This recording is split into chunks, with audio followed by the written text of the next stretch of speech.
and she's ready to light this thing up. She is most recently the executive director of USA Strong, wonderful friend of Liquid Lunch, myself and Frankie and everyone, also an attorney. And Erin, USA Strong is a nonpartisan, non-political organization committed to bringing advocacy and awareness to how bad China is for us and getting us away from China. I know that's the main mission, but I think at the root of this whole COVID thing, China was involved, and now it's emerged into, Joe Biden and Kamala Harris are now calling for masks because of the corona China virus up to the election, few months, they said. What do you say?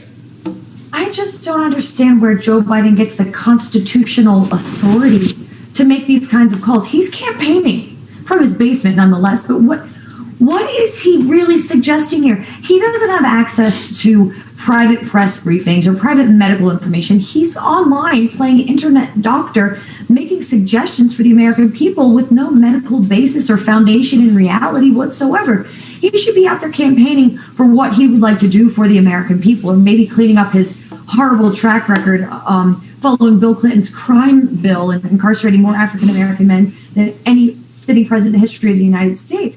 Instead, he's going out talking about masks.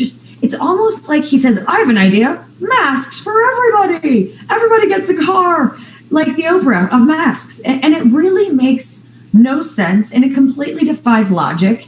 And, I just don't know what he's doing. I think he has no political identity anymore because his mind is really shot, which is quite sad, but he has no political identity. He used to stand for things, and every single solitary thing for which he stood is now seen as distasteful to the Democrat Party. So at the ripe old age of 78, he needs to reinvent himself, and he's having a really hard time with that identity. So he just comes up with something like masks. And then Kamala says, now that's leadership. That's leadership. We need masks. How can they, I was talking about this a little earlier, that this weird cat, this bum, Shaun King, one of the leaders of the whole Black Lives Matter spokespeople or whatever he is, in 2018, he put out these tweets saying that, two people he would never vote for, Joe Biden and Kamala Harris, because Joe Biden enacted the '94 crime bill, and then Kamala Harris executed on it and prosecuted far too many African Americans in their view. Now in 2020, they want us to forget that happened and say these are new people. It's crazy, but I don't understand how they don't want to acknowledge the past. It doesn't exist. I mean, well, it does exist. Kamala Harris incarcerated 1,500 people on marijuana offenses while she sat back and laughed about smoking marijuana herself. She was for cash bail, which often and always hurts the underprivileged, often African-American community. She wanted to prosecute and incarcerate parents for truancy. So you talk about family separation. She has a very, very negative history with crime and heavy prosecution. She also kept inmates in California incarcerated past their release dates because it was cheap labor. So what is she really standing for? What does he really stand for? And first of all of your viewers should know that Black Lives Matter should only be referred to as Black Lives Matter, Inc. They are a Delaware corporation. They are not a 501c3 nonprofit. They are a for-profit organization. They have no programs set up to help African Americans that have been impacted by COVID. They have no programs set out to help African American children with schooling. They have no programs set up to help anyone other than white people, generally speaking, in the Democrat Party. It makes no sense to me. And there was a George Washington University Battleground State poll today, which I found very intriguing. They did this whole affirmative action thing by saying, okay, the vice president's going to be a black woman. Right. So anybody else is interested, forget your qualifications. If you're not black and you're not a woman, you're out. You can't be VP. So that's like, the height of affirmative action. So, and then Kamala just, she slurps that right up. And it's probably not the first time in her life she's done that. But the things that they want us to forget about Kamala Harris are she's been a transactional opportunist her whole career. Yeah. She, many people say, kind of slept her way to the top by dating the former mayor of San Francisco, Willie Brown. He appointed her to a couple of positions. And even he, Erin, wrote an article in USA Today imploring Joe Biden, do not pick her because she's an opportunist. And he said the minute after she got elected DA, she called him on the phone and said, if you so much as jaywalk, I'm going to indict you. So that's pretty much what she's going to do to Joe Biden. As soon as she's in the door, I don't think he makes it to November 4th, to be honest with you. Oh, I mean, I think, well, they're not going to win, but I think that she realizes the gravity under which his health is operating, and that she knows that she is the heir apparent. She is the living will, so to speak, to Joe Biden, and she's ready to take over and take that bull by the horns. However, to take a little bit of a hard left here, what? I unfortunately have to talk to a lot of Democrats, and I speak to Republicans as well. Every Republican I talk to is really thinking about this election. They're saying, what do you think is going to happen? Oh, I've talked to these people and they think this. And they're putting a lot of introspection, thought, and feeling and emotion into this election. When you talk to Democrats, they simply think they have it in the bag. And to me, I think that's a problem. Have they learned nothing from 2016? What leads them to believe that they have it locked up? Why do they think this? Do they know something that everyone else doesn't know? They're relying on polling, perhaps? But we already know the polling is exactly where it was in 2016. And we know what happened there. So what is going on with the Democrat Party is what I want to know. Yeah, I don't know. At one point, I thought they were throwing Joe Biden out there as a sacrificial lamb. Then I think when the COVID, the media blew it out of proportion, Trump had to do something about it. They saw a weakness. They saw an opportunity there. And then the Black Lives Matter blew up this division thing. And the thing that I wanted to tell you, they added her to have a black woman because they know Joe Biden actually has problems with the black community because of the 94 crime bill and because of some segregationists he hung out with. So they want to shore that up because Trump did really good with the African American community. And in 3 years, he did more for minorities, new business starts, new home starts, all this stuff, best employment numbers ever, lowest poverty numbers ever. So those people were saying, wait a minute, this guy, I don't care what the media tells me, he's doing good. Right now, Battleground State poll from Georgetown University, Kamala Harris has a 64% favorable rating with African Americans. That's a very bad number for someone who's supposed to be shoring up the black support. What are the other 36% going for? Trump. Right, exactly. And if you just chalk up Trump's 16 win to everyone being racist, you can't look at it that way because Pennsylvania and Michigan were huge swing states, right?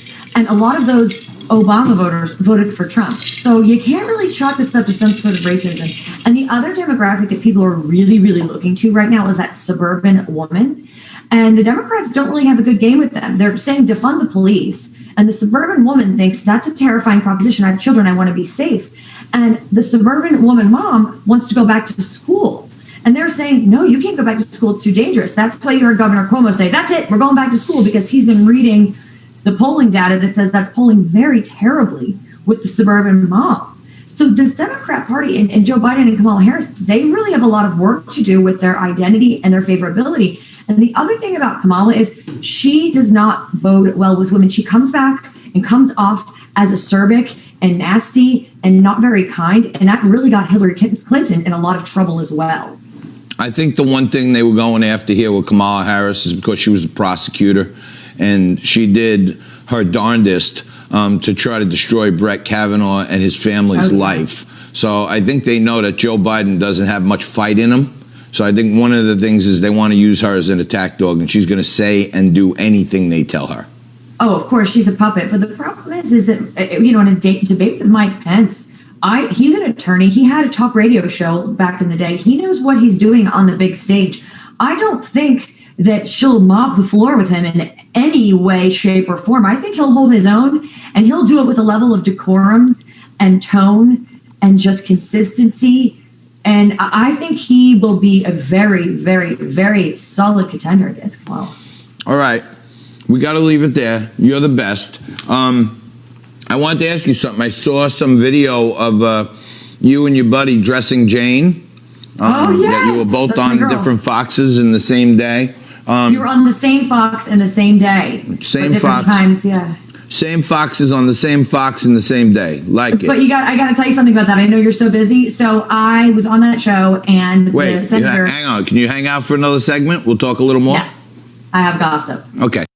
We did it twice, and Erin Elmore joins us again for a little double duty here. And as we broke away from that segment, I was reminiscing to a time in the past when people lived like humans and went to TV studios and had fun together in person. We haven't done that in quite some time, but We need to. I saw you and your pal.